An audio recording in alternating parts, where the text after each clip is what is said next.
I'm Kiera Morgan. Thanks for joining me for Pacific Northwest News and Entertainment Coffee with Kiera, sponsored by Human Being. And today I'm in Siletz talking with the folks from the Siletz Tribal Arts and Heritage Society, known as STAWS. We're so excited because they have so much going on. We're going to meet the folks that are on the committee and learn more about what they're doing. So let's find out a little bit about our guests. We'll start here. Tell us a little bit about yourself, your name, and what you do. Oh, I'm Gloria Engel, and I am the chairman of STAWS. I also sit on the Siletz Tribal Council, and one of the other things that I do is I'm on the Oregon Coastal Community Colleges Foundation, and I get to make the agenda. That's always fun. Yeah. So how long have you been working with this group?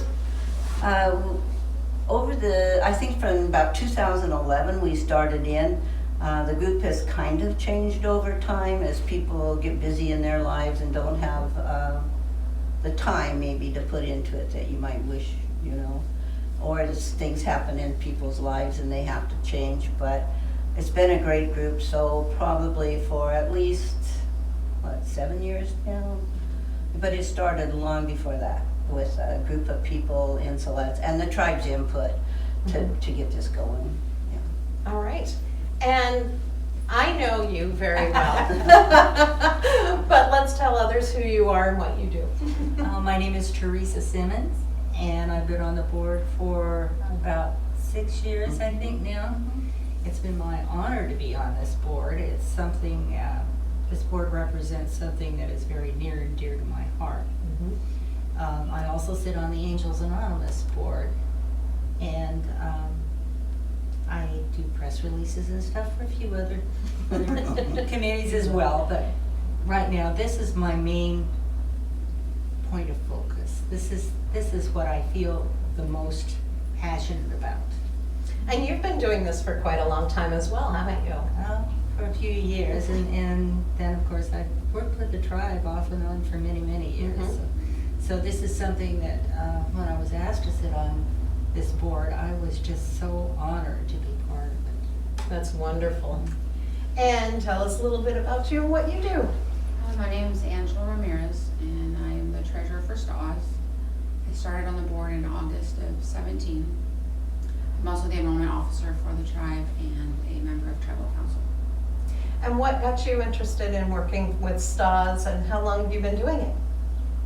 So for about 1.5 years now, and because I want to see us have a museum and have a place for people to take their artifacts, such as the baskets that we purchased not too long ago. I have baskets at home. I know other people have baskets.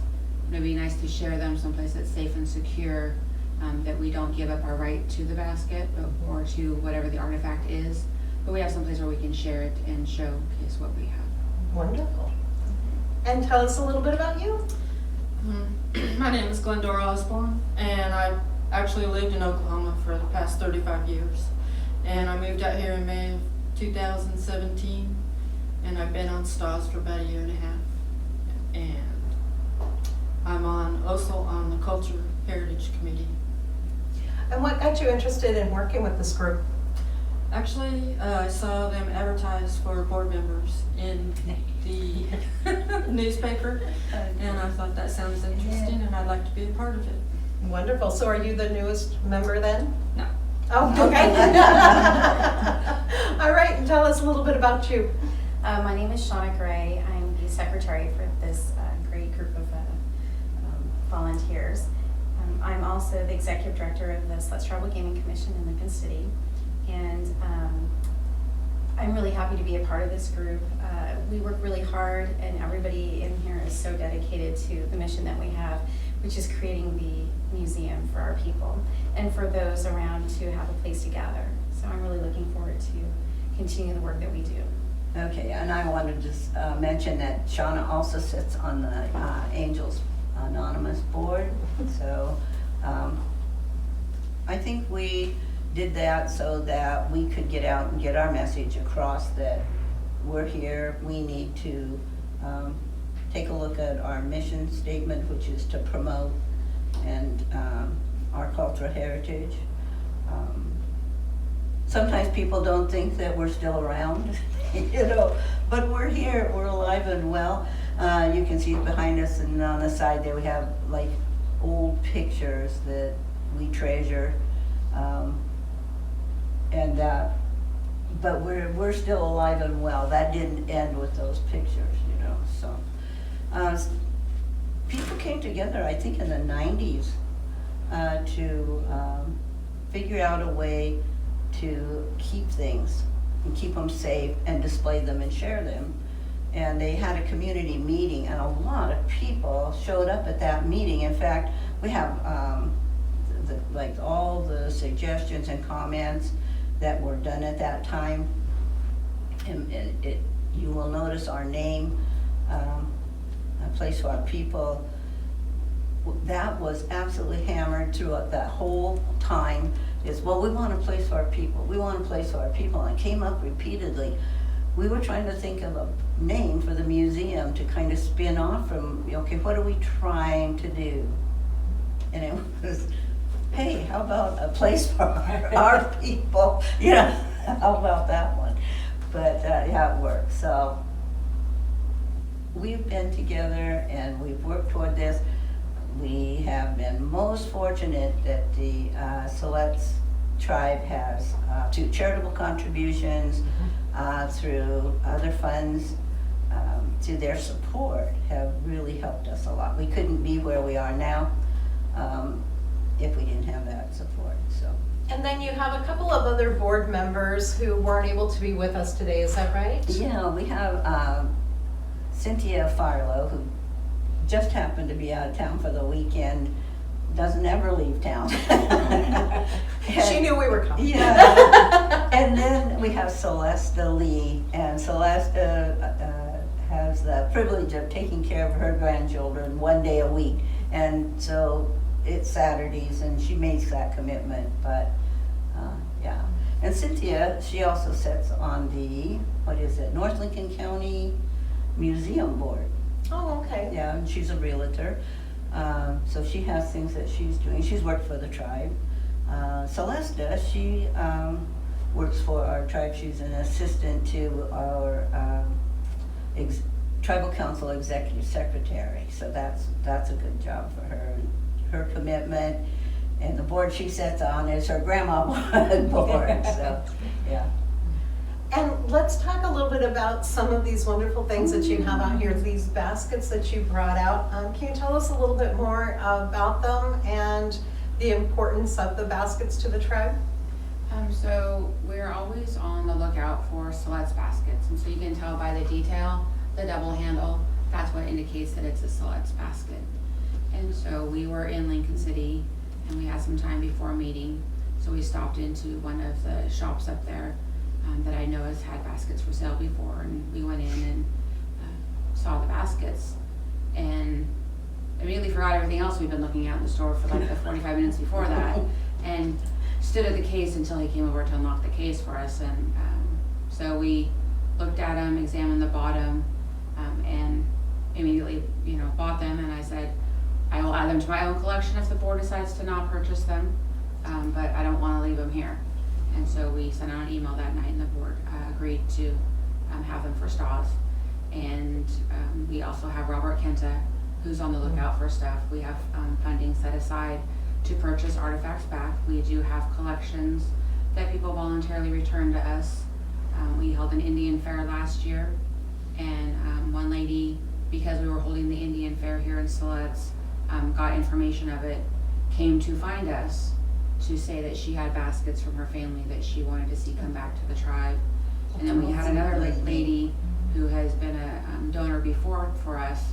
She had ran a marathon that morning and then came to the fair to make another cash donation to us, so that we can have funds set aside to purchase baskets back. And so we want to be sure to have a safe location for people who do want to donate however they've received the baskets. Some of them have received them because their grandparents collected them from Indian fairs before, when people would sell them at the Indian fairs. So people have now, known they want to give back. And so we have acquired quite a few baskets and other artifacts in collection that we now just need to get the museum built to display them. That's amazing, and they're just beautiful. And this is something, Teresa, that the tribe has been doing for quite a long time, the baskets. Oh, since time immemorial, they were a receptacle that was used for almost everything, for cooking, for storing, for gathering. And the design on the basket itself may be indicative of the artist that created the basket. Oh, that's awesome. So when these baskets come back to the tribe, people can identify if it was one of their ancestors that created that basket. It's one of the only remaining forms of Siletz artwork that we have that shows the Indian art as it was. And can you talk a little bit about whether you're continuing with this tradition with younger families and new folks coming into the tribe? Yes, we have a culture camp every year, and it's actually hosted in June, and it's 3 to 4 days. July. Oh, I'm sorry, in July. And it's hosted 3 or 4 days, and we bring, I think, hundreds and hundreds of kids and families come to that event, and they do different things. Soapstone, arrowheads, fishing, they'll take them out fishing. They'll do baskets. Bud and Robert Kenta, they help with the basket part of it. So they do keep those traditions alive. This basket, we think it was probably made right around 1900. It has This- that dark this patina. large one here? Yeah, dark patina on it that kind of speaks to age. And do you remember when you were a kid and you had an Easter basket and you'd be running around like crazy? And all of a sudden one side would pop off and you're holding it like this, and no matter what, you'd try to tape it and glue it, and it never worked. Never was the same. But these baskets are different with their double handle, because the whole Yeah, handle. can you explain the double hand? May I hand this to you and just explain? Well, what that I is? was told was that the double handles actually start clear down here at the bottom. So it gives the Siletz baskets quite a bit of strength, and you see it's Oh, double okay. two handles, and so it gives it a lot of strength, and Mhm. and when you use it to carry and things, it doesn't have the tendency like your old Easter basket to pop and Mhm. do its thing. Yeah. So, was like water or, what kind of things would have been carried in a basket like this back then? So gathering roots, berries, foods, storing dry goods in them. They did do more for water and stuff. They used other things to hold water and carry water that was, but they some of them were made so tightly that they could hold water for a small amount of time. Wow. And then, let's see, the picture that's over there, that's a basket, so a baby basket. So babies used to be carried in them. And there's different styles, but the baby would be strapped in there, and that's strapped on the person's back. There was burden baskets that were long, large baskets that you wore on your back, kind of how a backpack would be now, but it was across your forehead. Oh, And so wow. that would hold a lot of the weight of the large amount of stuff that they would carry in there, whatever it was, whether they were out in gathering or if it was moving from one campsite to another, all the heavier items and stuff that they would have to carry. And let's talk a little bit more about the museum and some of the things it's going to feature. Well, actually, many things. All of our collections that we have, which can be anything from very old moccasins, gambling drums, the basketry, different ceremonial items, right? But we also had hoped and that we would feature in one area our veterans. Siletz, for such a small community, has had, I can't even begin to tell you how many veterans. There's 130 some right now active. 130 currently on the roll. Yeah, Wow. and that's not the ones that have passed. We have Medal of Honor winners, Bronze Star winners, and so it may not be a permanent display, but it would at least be known, and something maybe you would put away and then bring back out and share that. We have a library space. We have quite a few different people in the tribe that are authors and have published books. And we have books about our tribe. We have one here that we had written with the cooperation of the tribal council. So they went through there. So we have a documented true history of the Siletz, you know. Those types of things. We have an area in the museum. It would be a basement area. People bring in something, and you don't want it to contaminate other items in the museum, so that's the work storage area that's down below. This will be wonderful. I kind of call it a compound because across the street from where the museum is going to be is what we call phase 2, or the repository. Those were originally built as classrooms, but I think it was the University of Oregon got rid of a collection, and suddenly we inherited a huge amount of baskets and we had no place to put them. So this became the repository for our things. When we get through with that, when we get to the museum, then those things will be brought over to the new building. The repository is all set up, so all you have to do is just take out these blocked in windows and then they become 3 classrooms. Wow, that's great. Right. That's gonna be great. The top area of our museum building will have a meeting room where things like language can be taught.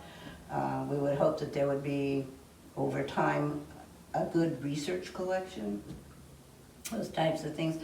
We have many microfiche items and those types of things. We need a place to store and to show the treaties that we've signed over time, you know, important things that everybody should have a chance to see. That's really important. And where are you at in seeing this to completion? I know that you've just recently gotten another grant from the tribe towards the building. How are things looking, and where are you at? You know, we took us at least 2.5 years, I believe, working with an architectural firm.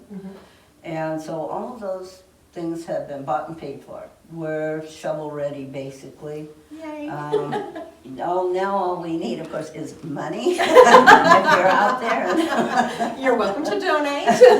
They will not We turn you invite away. you, we invite you, yes. And so that's kind of where we're at on that now. We're in the works of looking for an executive director to kind of take over some real serious in-depth fundraising and donor roles and things like that. So for a volunteer board and a very small board, I mean, I've been on other boards and they're 15 members deep, you know.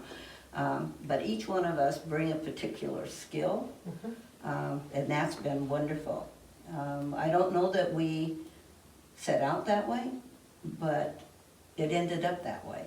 And that's a great thing. We each bring particular talent and skill into the organization. I'm thinking that probably within a 1.5 years, we should probably be able to start. And what is going to be, Teresa, where's the location of where this is going to be? This is going to be located on Government Hill, and it's going to be almost connected to the community center.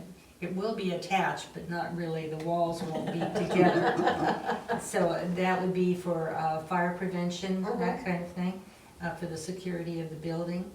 And also, at the front of the building, as you enter, you'll go through a longhouse, or a plank house, or a dance house, or whatever you would like to, okay. to get people acclimated to prepare them actually to go into the facility and give them a better feeling of what tribal life was like and how people lived and that kind of thing before they enter. That's amazing. I'm so excited about this, you guys. Oh, I want it done tomorrow. All right, is there anything else that you want to add? Do you have anything coming up? Summer's on its way. Do you have some things that you've got going on that you want to share? So we are doing a fundraiser. We've talked about it for about a year now for sweatshirts. because powwow, that's one large event that we have here in the community. And the one thing people always seem to want is a sweatshirt. So we have designed and got our samples in. And so we're gonna do pre-sales, $35 a sweatshirt. They're in adult sizes, small to 5X. And it features a photo from the architecture, the drawing, artistic drawing of how the front of the museum will look, and has our contact information on it. And so all the proceeds from the sales go directly towards the Capitol Building campaign. So I don't know how many sweatshirts we can sell. So we have recently updated our website. It's www.seletsartsheritage.org, and on there under the unique items to purchase is the sweatshirts through a PayPal account, or you can always email us. And so we're doing pre-orders first, because we want to see how much interest there is before we just go out and buy 5,000 sweatshirts or something. And so we're doing pre-orders, and we're going to do the first round of orders through the end of June, and have them available the day before Culture Camp starts. And we'll do another round until the end of July to have them in for powwow to pick up at our powwow here in Siletz.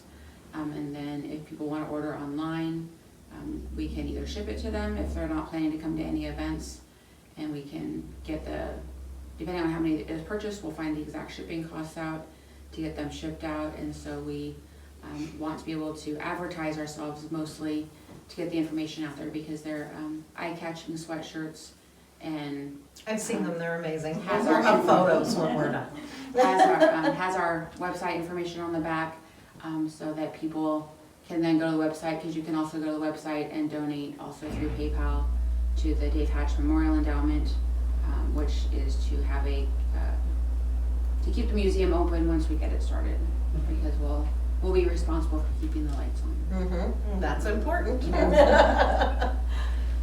All right, well, we're going to wrap up here. I want to thank my wonderful guests for allowing us to come out and share about the Siletz Tribal Arts and Heritage Society stalls. We'll have some more photos and things up on the website.